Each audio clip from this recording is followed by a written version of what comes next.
привіт! На каналі Позитив ТВ. І сьогодні у нас дуже сильний дощ.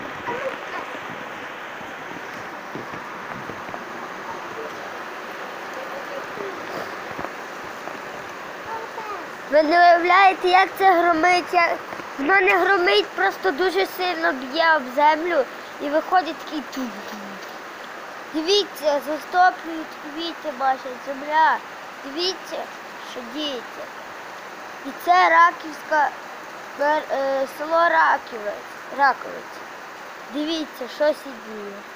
Що, йоперний театр, що це буде? Скажіть ви самі. Став лайк, якщо не хочеш би було, якщо хочеш, щоб більше було таких відео. І, звісно, звичайно, підписуйся на канал Позитивчик ТВ. Пока-пока.